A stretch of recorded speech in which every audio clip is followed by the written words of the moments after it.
Hello students, welcome to my YouTube channel Divya Singh's Social Lab. So class 10 students, we are going to start very interesting chapter today, that is sectors of the economy. Okay, so let's start. Okay, I'm sharing my screen now.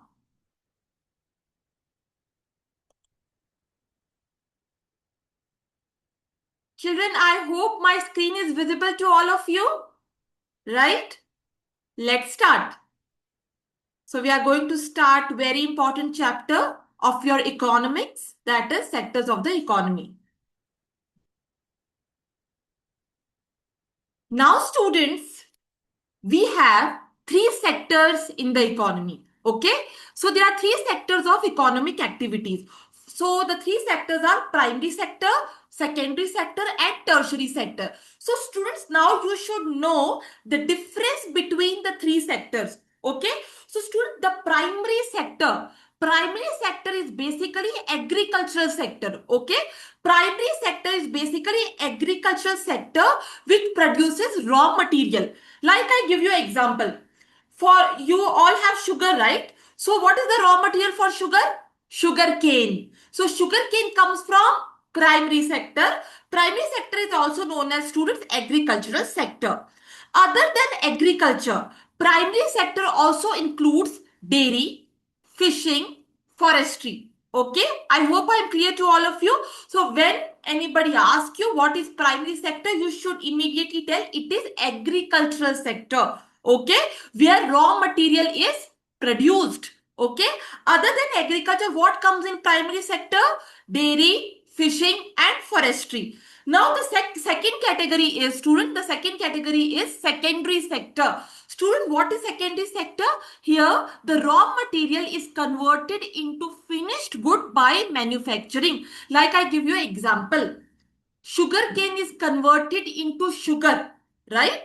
So that is secondary sector. Finished good means like what is if I speak about sugar cane and sugar, which is the finished good? Sugar is the finished good. Okay, so in the secondary sector, manufacturing processes will take place. So sugar cane is converted into sugar in secondary sector. So students, secondary sector basically includes factories, workshops, etc. And it is also known as industrial sector. Now tertiary sector. What is tertiary sector, student? It is the third type of sector and it is the one which supports primary and secondary sector. So student, tertiary sector is the one which supports primary and secondary sector. You know what is included in tertiary sector?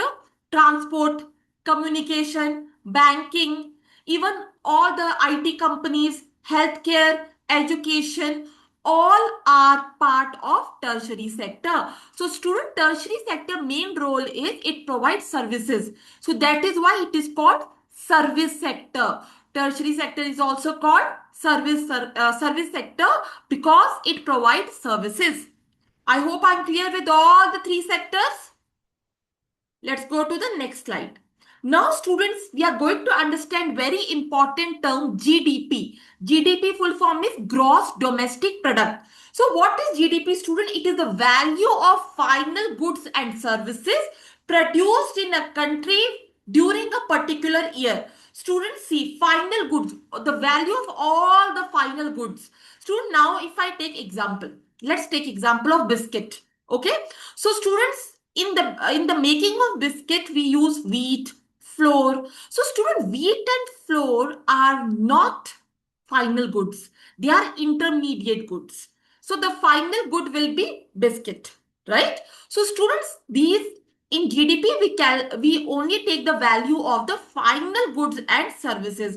And students, if suppose any numerical comes, like how are you going to calculate GDP? So you'll add the produce of primary sector plus secondary sector plus tertiary sector. When you add those three, you'll get GDP. So primary sector produce, secondary sector produce plus tertiary sector produce equals to GDP. I hope I'm clear, students. No doubt. Okay then. Now students, now we are going to here compare about different sectors. Like we are going to compare the different years from 1977 to 78. You can see here, see the green represent the primary sector, the orange represent the secondary sector, the blue represent the tertiary sector. Now student, if we see here from the year 1977 to 78, you can see there is equal dividation in the sectors. Okay, but if you see the year 2017 and 18, tertiary sector became the largest producing sector in India. Okay, if you see the year 2017 and 18, tertiary sector became the largest producing sector. Okay, all sectors grew actually. You can see if you compare with the year 1977 and 78, all sectors grew, but the maximum growth happened in the tertiary sector. Okay, so service sector became the largest producing sector in India. Service sector became the largest producing sector in India, replacing the primary. Now, students, where the next slide says where are people employed the most? If we take the data of 1977 and 78, 71% of the people are employed in primary sector, 18% in tertiary sector, and 11% in secondary sector. So, primary sector employed most of the people if we take the data of 1977 and 78. Now, if we take the employment share of 2017 and 18, students, still primary sector is the largest sector in terms of employment. Then after primary sector comes tertiary sector, that is 31%, and then comes the secondary sector. So student, primary sector still employs the most people, unlike developed nation where employment has shifted to tertiary. Okay, I hope I'm clear, students. No doubt till here. Now, students, we are going to understand a very important concept, the concept of underemployment and disguised unemployment. Students, do you know what is unemployment? I hope you all have heard this term many times, unemployment. You know what is unemployment? When the person is willing to work at existing wage rate but do not get job. Okay? Wage means salary. Students, basically, I'm again repeating my statement. Unemployment means when the person is willing to work at existing wage rate but do not get job. Like a person, for example, if a person is there, okay, he is ready to work at any salary, but he is not getting the job. That is unemployment. Okay. And now here students, they have discussed one term, disguised unemployment. You know what is disguised unemployment? I'll tell you first the definition. When people are employed more than required, that is what called disguised unemployment. Again repeating, when people are employed more than required. Okay, so now it will be better if I'll explain you this with the example. Now let's take one case study. Now students, one farmer Lakshmi, she owns 2 hectares of unirrigated land. Okay, all 5 family members of her house work in that plot. Okay, so now all are doing some or the other work in that plot. If we remove 2% from there and we make them do work in factories, then also the farm production remains the same. So like I give you example, suppose if the 5 members were working on the plot, they were producing 2 kg of wheat. If I remove 2, and how many will be left? 3. Those 3 people also will produce the same output, that is 2 kg of wheat. So that is what we call disguised unemployment. Means the 2 people which we removed, they were disguisedly unemployed. Means they were employed more than required. Okay. So that is the case of disguised unemployment. I hope it is clear, students. Any doubt? Now, students, how we can create more employment? Okay, so if we provide proper irrigation facilities during the cropping season, that is one of the source of creating employment. If we set up agro processing units in semi-rural areas, Okay, nowadays, students, if we expand education and healthcare sectors in rural area, it can generate more jobs. Okay, and student, nowadays, if you see in many of the area, tourism is the major source of employment. Okay, so we should promote tourism so that more employment opportunities can be created. Okay, so I hope I'm clear, student. No doubt.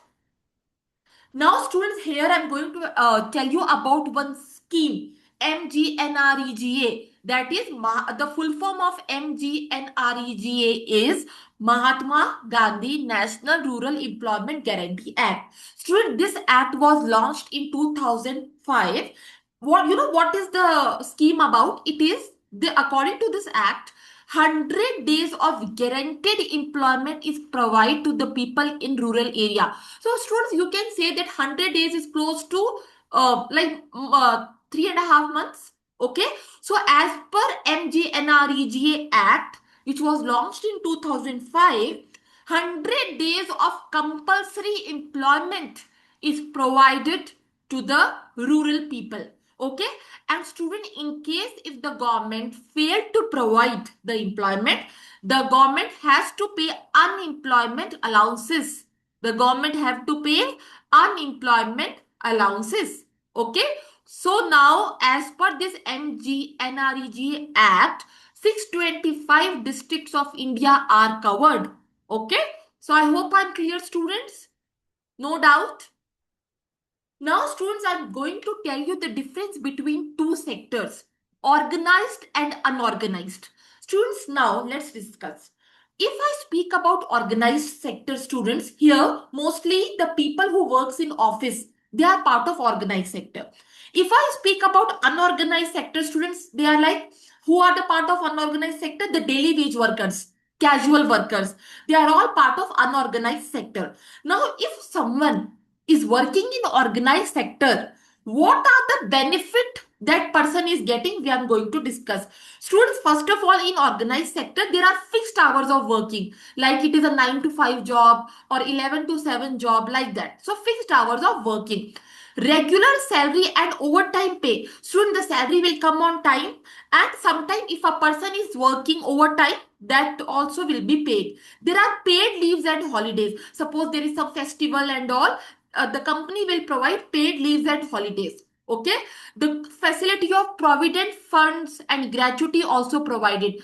And student, nowadays in many companies provide the facility of mediclaims. Okay. So medical benefits are also there. If a person is joining a company, okay, in an organized sector, he or she will get appointment letter also. Okay.